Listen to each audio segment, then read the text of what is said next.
Bonsoir à toutes et à tous, ravi de vous retrouver sur 8 Mont-Blanc. Nous sommes le vendredi 26 janvier 2024. Il est 18h, vous le savez, c'est l'heure du journal de la rédaction. Voici les titres. Le FC Annecy joue gros ce samedi soir au Parc des Sports après 5 défaites consécutives en Ligue 2. Un rebond est très attendu face à Pau, une autre équipe en difficulté. Les Hauts-Savoyards doivent plus que jamais relancer la machine. Et puis notre spécialiste S-Culture, Fanny Savard, s'est intéressée à l'open mic du Brise-Glace. Plusieurs fois dans l'année, la salle annécienne de musique actuelle ouvre sa scène à des artistes confirmés ou non. Pour certains, il s'agit là d'un tremplin pour l'avenir. Mais avant de développer ces titres, la mobilisation et la contestation des agriculteurs gagnent du terrain dans nos départements. Après Chignin, ce jeudi, un barrage a été mis en place au niveau de la barrière de péage d'Allonzier-la-Caille, en Haute-Savoie, comme vous pouvez le voir sur ces images. Ces blocages ont, comme attendu, très fortement perturbé la circulation sur l'axe autoroutier Annecy-Genève, avec plusieurs kilomètres de bouchons. Les barrages pourraient être levés dans le week-end avant d'être réinstallés à partir de lundi. En bref, dans son édition du mardi 23 janvier, Le Parisien a titré en une un article intitulé « Ces lignes TGV en danger », dans lequel on apprend que la SNCF réfléchirait à diminuer certaines fréquences de ses trains sur plusieurs lignes ferroviaires. La ligne Paris-Annecy via Chambéry et Aix-les-Bains pourrait être concernée par cette mesure. Nous avons pu contacter Marina Ferrari, députée de la première circonscription de Savoie, à ce sujet. Une interview réalisée ce jeudi, on l'écoute. On nous parle des fins de ligne qui manqueraient de rentabilité, etc. Or, quand on est usager du train en Pays de Savoie, on se rend bien compte que Annecy plus Aix-les-Bains plus Chambéry égale ligne rentable. On voit que les usagers se tournent de plus en plus vers le train. On voit que cette ligne est constamment utilisée. Donc, ça me semblait complètement aberrant qu'on puisse envisager ce genre de choses. C'est pour ça que j'ai souhaité adresser ce courrier au président de la SNCF afin qu'il ait une position claire prise sur le sujet. Il se trouve qu'hier, lors des questions au gouvernement, puisque nous ne sommes pas la seule ligne concernée, comme le relate l'article, le président du Conseil d'orientation des infrastructures, David Valence, qui est député des Vosges, et qui est député Renaissance des Vosges, a interrogé le ministre Béchu sur cette question, justement, parce qu'il y a une ligne chez lui également qui est concernée. Et la réponse du ministre au banc a été très claire. Pour lui, il n'y a aucune menace sur nos lignes. Donc moi, j'ai été plutôt rassurée. Maintenant, ça, c'est la position de l'État. Et donc, j'attends le retour de la position de la SNCF. Donc, ça engendre des changements à Lyon, avec un temps de trajet qui peut être allongé. Et puis, on sait toujours quand on a des transferts de charges comme ça que ça pénalise, en tout cas, les dessertes territoriales. Il ne faut pas oublier que le TGV a été développé à l'époque comme un outil d'aménagement du territoire. Et aujourd'hui, on a des projets qui sont en cours, d'ailleurs, qu'on discute avec SNCF, comme vous le savez, sur le doublement de la ligne entre Annecy et Chambéry, sur le doublement des voies entre Lyon et Saint-André-le-Gard et l'avant-pays savoyard. Donc, je trouvais que ce projet, ou en tout cas cette rumeur de projet de fermeture, arrive complètement en contradiction avec les dossiers qu'on mène par ailleurs de manière collégialement avec la SNCF sur le territoire. Et puis, je trouvais qu'au moment où on préparait une candidature Jeux Olympiques 2030, c'était quand même un très mauvais message envoyé à nos territoires.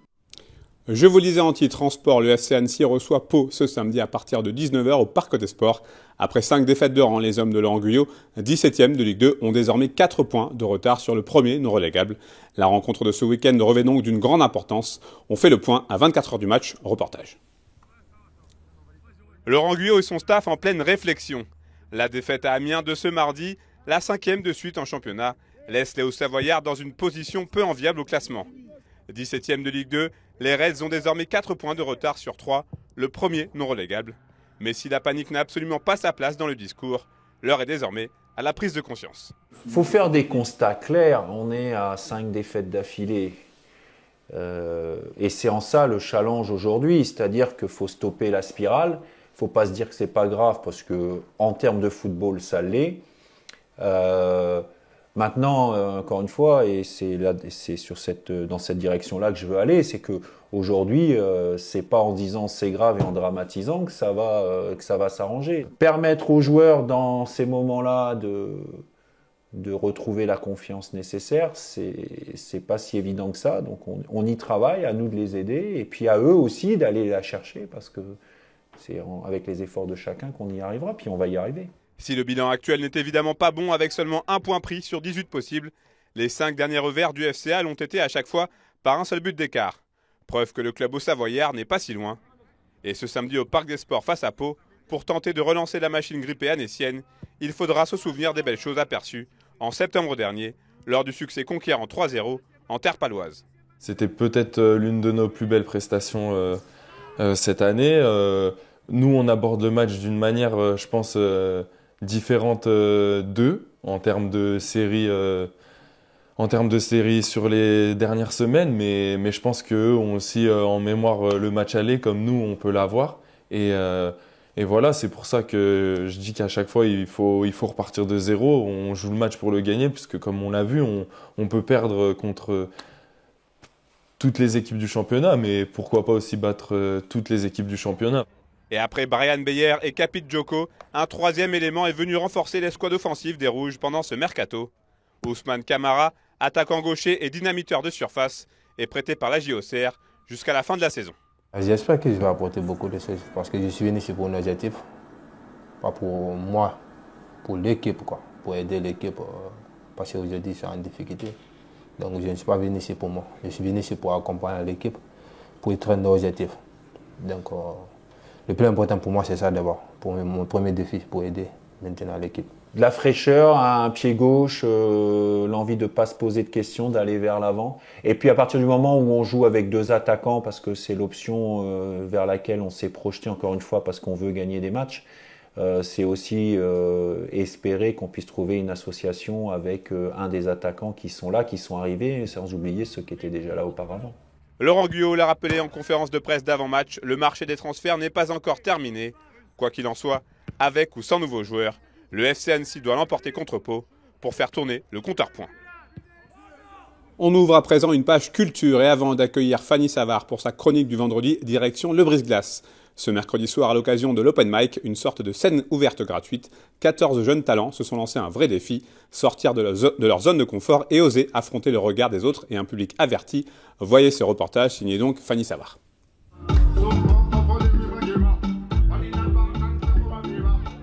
L'Open Mic du Brise-Glace, comprenez scène ouverte où tout le monde peut prendre le micro le temps d'un morceau, est un exercice qui demande une bonne dose de courage. Pour les artistes qui souhaitent tester leur texte ou améliorer leur présence sur scène, ce passage est une étape clé. Il y a bien sûr différents styles, puisque dans le mot rap, en fait, ça veut dire rapper sur une instrumentale. Donc on peut très bien avoir du reggae, on peut très bien avoir aussi du chant, du slam. De toute manière, nous, on est ouvert à toute discipline. Donc après, bien évidemment, on ne va pas accueillir un groupe de rock, puisqu'on vient tout seul avec un micro. Ce mercredi soir, ils étaient 14 rappeurs à performer sous les encouragements du public. Certains sont des habitués de l'exercice, quand d'autres osent pour la première fois exposer leur travail au grand jour. Ça s'est bien passé. En vrai, les gens, de toute façon, ici, c'est le partage de la musique. La musique, c'est le partage, donc les gens sont tous bienveillants. En vrai, c'était une bonne première expérience.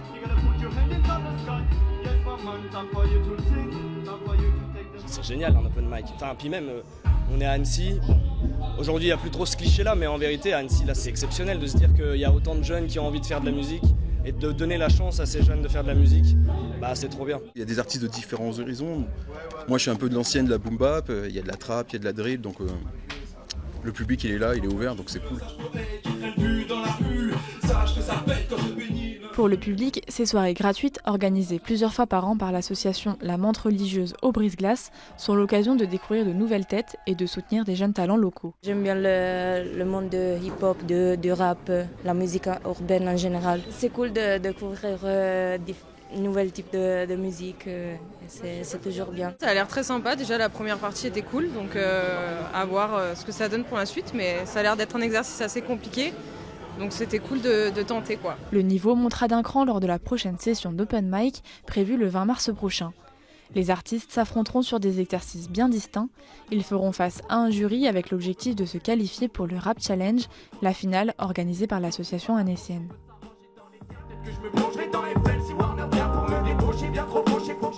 Et place donc désormais à Fanny Savard qui est sur tous les fronts décidément cette semaine pour sa nouvelle chronique. Bonsoir Fanny. Bonsoir.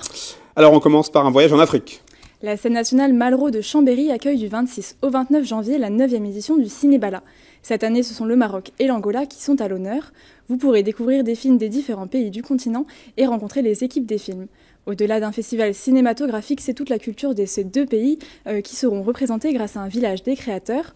Contrairement aux années précédentes, il y a beaucoup plus d'ateliers comme de la calligraphie arabe, la démonstration du balafon qui est un instrument originaire du Mali, et vous pourrez goûter à la cuisine locale comme un tagine, un repas angolais ou un brunch marocain. Attention, les places sont limitées surtout pour les ateliers, donc pensez à réserver. C'est 3 € pour les enfants, 7 pour les adultes et 5 € en tarif réduit. Direction Annecy à présent pour un autre festival, mais dans un tout autre style. On va parler à présent de musique classique avec le festival Variation Classique à Bonlieu Salle Nationale. On vous conseille le spectacle Défilé chorégraphique ce samedi à 20h30. 37 musiciens de l'Orchestre de chambre de Genève sont présents sur scène et vous pourrez apprécier des airs de Beethoven mais aussi du jazz. Et ce n'est pas qu'un plaisir que pour les oreilles, ça l'est également pour les yeux, car comme chaque année, Variation Classique fait le lien entre la danse et la musique. Pour cette 7e édition, c'est le chorégraphe Mourad Merzouki qui est l'invité d'honneur. Une dizaine de danseurs se succéderont pour effectuer des solos improvisés en plein cœur de l'orchestre. Vous pouvez réserver en amont sur le site de Bonlieu ou directement sur place. Fanny, on termine avec du cinéma.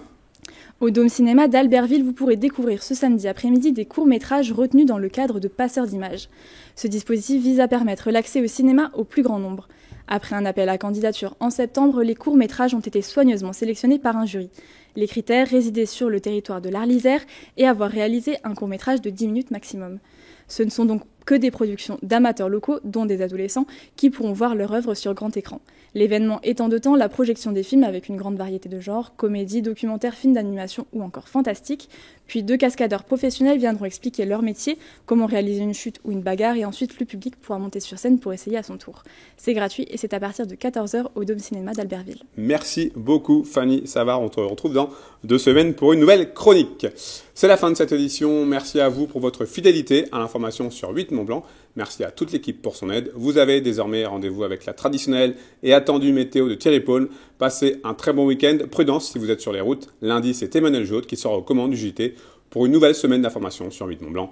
On se quitte avec des images de la 20e édition de la Grande Odyssée VVF qui s'est achevée ce jeudi avec le triomphe d'Hans Lindahl. Le Norvégien s'est imposé au terme de la dernière étape à Villard-de-Lans en Isère. Hans Lindahl succède au palmarès à Rémi Coste, septuple vainqueur de l'épreuve.